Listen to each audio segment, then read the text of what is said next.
Hello, beautiful. Great to see you. I feel like I should be quiet. Hopefully you can hear the tui. I'm going to show you the outside world. See, there's a bird up there. Can I zoom in? There you go. It's performing just for us. And a kowhai tree that is loaded with blossoms. And yeah, I'm upstaged. So let me show you the garden. There are beautiful things happening. We've just had a lot of rain, so everything's looking rather flattened. Hi, Mike. Hi, beautiful people who are jumping on. It's great to see you. Just showing you the outside world. No cherry blossom yet. Won't be for a little while, but the magnolia's starting.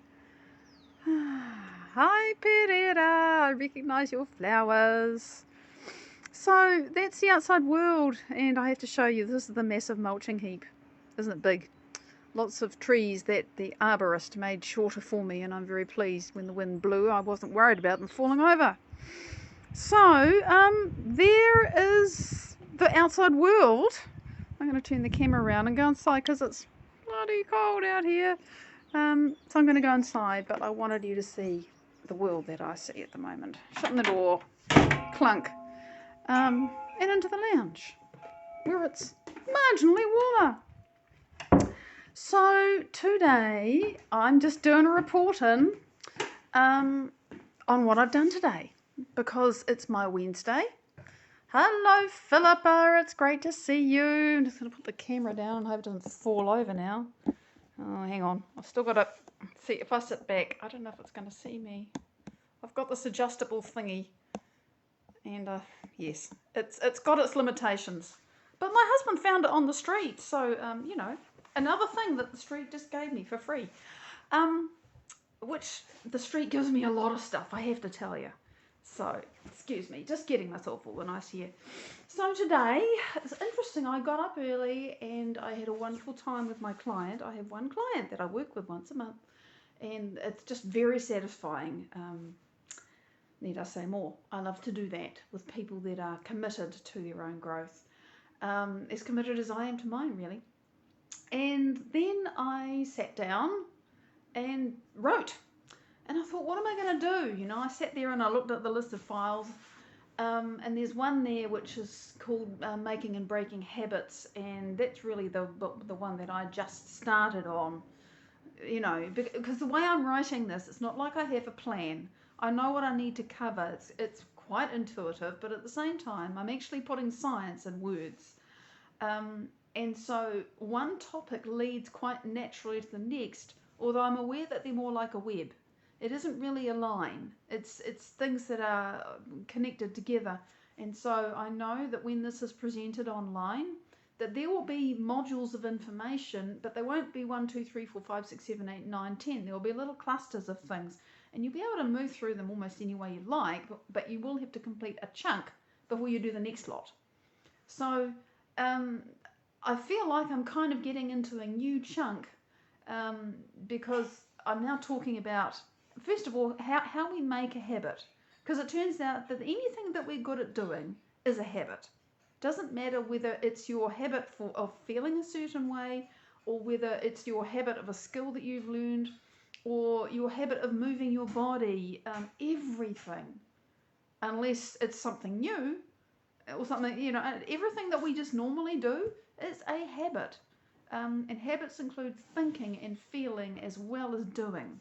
And that was a huge surprise to me, really, when I started to realise that. I was like, oh my God. Anyway, so I've just been focusing on this piece in the content where I'm explaining how we can create habits. And the thing is that most of the time, sometimes we make habits consciously. And a good example of that is if you want to learn a new sport. Hi, Kim. Great to see you. You want to learn a new sport or play a musical instrument. That's the example I use. Again, because there is no culture around the world that doesn't do music. And so everybody can relate to music. And most people can also relate to kicking a ball around no matter where they live in the world. Because remember, I'm writing this information for the places where people are undereducated, under-resourced, have no resources. Somehow it's going to get to them. because I want it to get it to them, because I've seen the impact it can have, and that's a whole other story. So that's the thing. And right now I'm breaking down habits. And so what I did, and I had started this before, but I made it go further. I explained how when you are when you're making a habit, something is a habit because it's been memorized. Like if you know how to walk, you know how to walk. You don't have to learn how to walk every day. It's a habit, and it actually, in order to form a habit, you first have to do something new. And a good example is learning to walk, actually, because when a baby is learning to walk, actually, no, it's not a good example, and I'm not going to go into why it's not a good example. A good example, I'll go back to the one I was going to use, which is learning to play a musical instrument. You start playing a musical instrument, you're doing new things with your hands and your body or your mouth or whatever you're doing, and you're trying stuff out, and you're making mistakes, and you're getting experiences, and you're just doing a lot of different stuff, and you have to think about it a lot, right? You have to be very conscious of what you're doing. You have to learn to do different stuff with your body, and to coordinate that is a function of your thinking brain. And if you know what the brain looks like at all, it's got this walnutty bit on the outside, the folds and the crinkles of the neocortex is the name of it. And we use that when we're learning stuff to get new skills, to get new information, to get concepts and ideas. But sooner or later, you have to do it with your hands and practice it until you start to figure it out. So you use your thinking brain for that. And while you are at the very beginning part of learning to play an instrument, you make mistakes, right? And what happens when you make lots of mistakes? Well, sometimes you're just sort of philosophical about it and you keep going. And sometimes you get pissed off, you get upset, and you think, I'm going to put this down before I smash it. Look away, calm down, and I'll come back another day. Now, what happened? What happened is that your emotional brain, your second brain, your chemical brain, your limbic brain, your survival brain, your mammalian brain, it's got all these different names, but it's about the size, the actual description that's used for it is about the size of an apricot. But I can't use that because I don't think that every single culture on the planet knows what an apricot is. So I have said that it's about the size of a newborn baby's fist. Now, it depends on the size of the newborn baby, and I might be a bit small, but it's small and it's in the centre of your head. That's the point I'm trying to make. Most people will have seen what a newborn baby's fist looks like. It's small.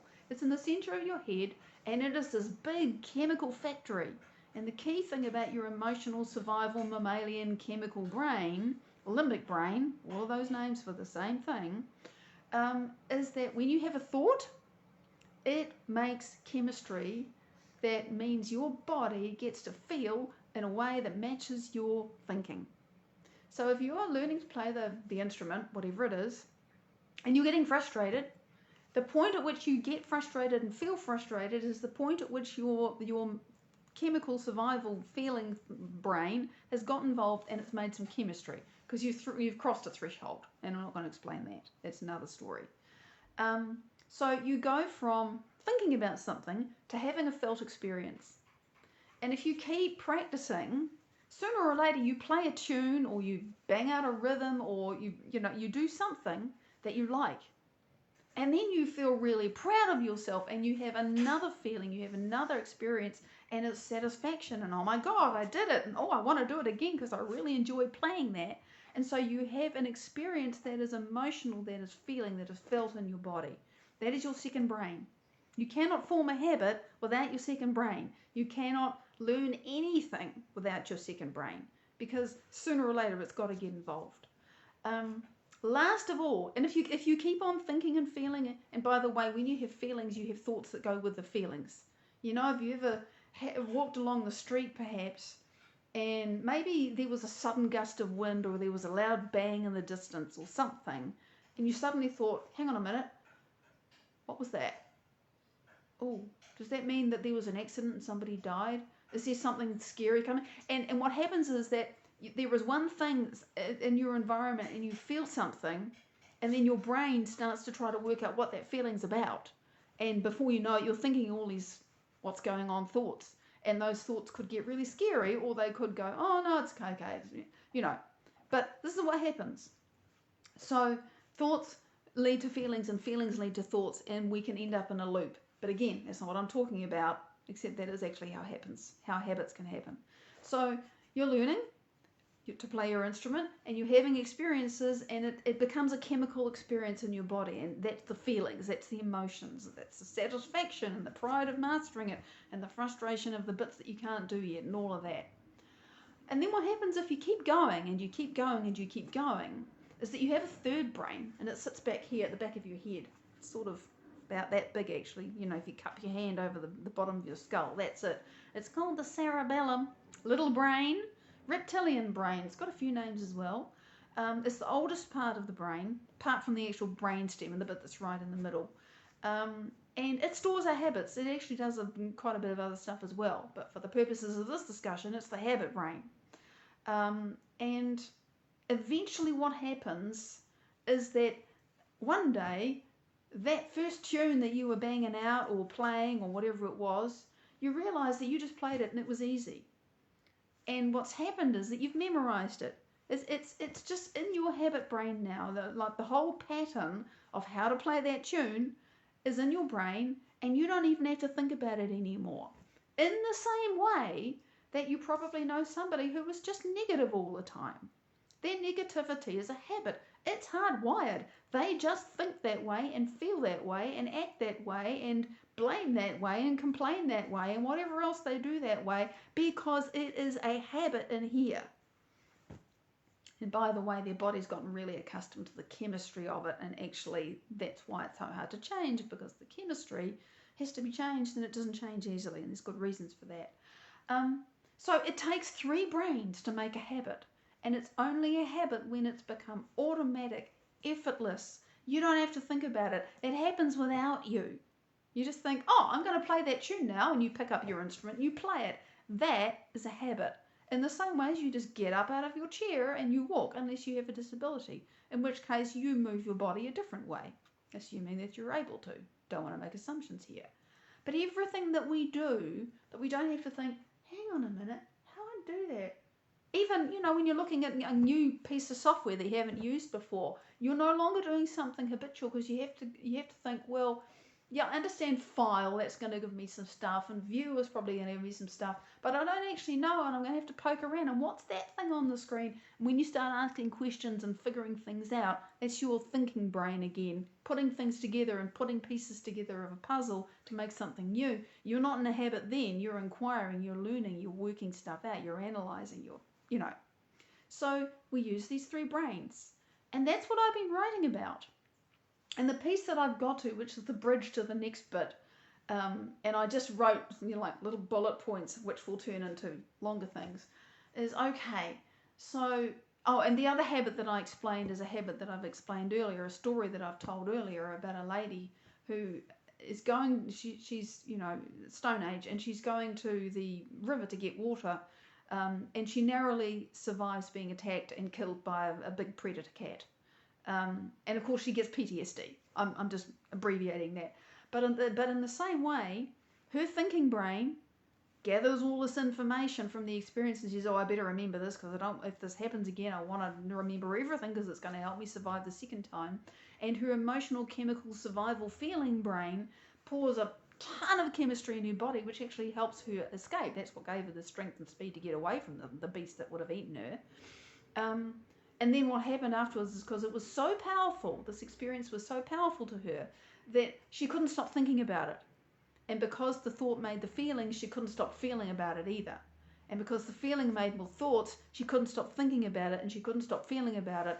And her body developed the habit of thinking and feeling and feeling and thinking and thinking and feeling and feeling and thinking within the box of that trauma. And that was a habit too. So we can have habits that are good, and we can have habits that are bad, and they can be practical and they can be emotional. And like I said, that was the thing that shocked me when I finally realized, oh my God, because I always just believed I couldn't change my feelings. What I didn't understand is they were just so ingrained, memorized, and habitual in my body. And so I wasn't just going against the thinking, I was going against the chemistry. I was addicted to my bad feelings. Really bluntly. I've yet to explain anything about that, but that's the truth. It is actually a fact that we get addicted to our bad feelings because bad feelings are really addictive. That's just a biochemical fact. Stress hormones make bad feelings, and stress hormones are addictive. There you go. Now you know what I've been doing for the last few weeks, years. So that's what I wrote. And the point then is to say, well, hang on a minute. If we can be, can we really be habitually in bad feelings? And if it's hard for us to feel something good, then maybe it's just that it's easy for us to feel something else. And is it possible that we're just habitually thinking badly and feeling badly? And really, is happiness a skill that you can learn? Because I'm sure for many people who live in very difficult situations, that honestly to me was like, you have got to be joking. Don't tell me that I can feel joy. Because I can't, I don't know how, and the very concept of it just made me feel angry. So, is happiness a skill you can learn? Well, it turns out that it is. But that's the next piece that I have to start to unpack. And to do that, I have to explain a little bit of the neurology of learning. I actually need people to understand why you have to break the old habit and why it's so hard in order to make a new one. You can't do one or the other. You've got to do both. And you can't just do it with your thinking mind. Because your thinking mind is only a very small proportion of who you are. The rest of it's memorized in here. And if you don't find a way to change what's memorized in here, to be blunt, you're pissing into a strong wind. And we all know that that just ends up really messy. Stinky. Doesn't help. So this is the thing that I'm trying to unpack for people. And I got to write about it. And then somehow I got to create exercises that they can do on the spot where they are. In who knows what perilous circumstances. So that's what I'm doing. And I'm going to make a post for my patrons in Patreon and show them a little bit of what I've written because I've decided that's what I'm going to do. I can manage that. And, oh, hi, Cynthia. Great to see you. And that's what I'm going to work on, is just keep building that. And, I said this to someone that I spoke to this morning. I look at what it is that I want to do, and I honestly think I'm crazy because I don't know how I'm going to do it. But right now, all I have to do is to take this step, and I can only do it one Wednesday morning of the week. That's it. I'm actually gaining an intention to see if I can make a regular space in the weekend. Something else will have to go for me to fit that in. There just isn't that much space. But I really like to be able to do this more than once a week. More than once a week. Because I want to develop the content, and then I want to develop the exercises, and then I want to start working on the website, and there's just so much to do. And I now have the space to do it. I can't tell you what a release it is to no longer be spinning my wheels about this, to actually be doing it. And one last point before I close. Over the weekend, I participated with another 140,000 people around the globe in about 4,000 different places, cities, groups, with Dr. Joe Dispenza's Walk for the World meditation, walking meditation. 140,000 people around the planet walking to change themselves so as to change the world that they live in. Because that's the only way you're going to do it, is to become different inside yourself.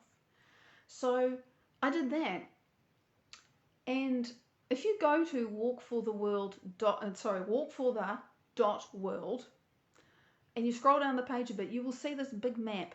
And it's got a map with all these pins in it.